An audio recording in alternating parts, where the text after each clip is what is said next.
ধনতেরস তিথিতে এক বিশেষ মুহূর্তে কেনাকাটা করলে লক্ষ্মীমাতা খুবই প্রসন্ন হন এবং আশীর্বাদ দেন। তো চলুন জেনে নিই 2025 সালের ধনতেরস কখন পালিত হবে এবং ধনতেরসের সেই বিশেষ মুহূর্তটি কখন এবং আপনারা ধনতেরসের দিন কি কি কিনবেন। 2025 সালে ধনতেরস পালিত হবে 18 অক্টোবর শনিবার।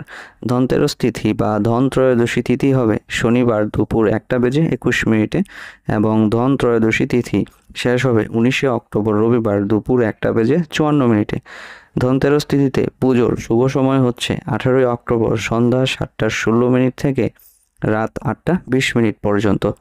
এই দিন ধন্বন্তরী দেবতা বা মা লক্ষ্মীর পুজো করলে ঘরে আসে সমৃদ্ধি ও সৌভাগ্য। এখন জেনে নিন ধনতেরস তিথিতে কেনাকাটা করার শুভ সময়।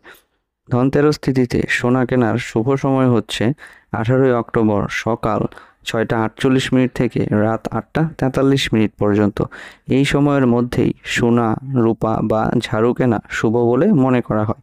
ভিডিওটি ভালো লেগে থাকলে লাইক দিতে ভুলবেন না এবং কমেন্টে জানান আপনি কি কিনবেন এই বছরের ধনতেরসে। সাবস্ক্রাইব করে রাখুন একাদশী দর্শন চ্যানেলটি, যাতে পরের ভিডিওতে পান বিভিন্ন পূজার পূর্ণাঙ্গ সময়সূচি।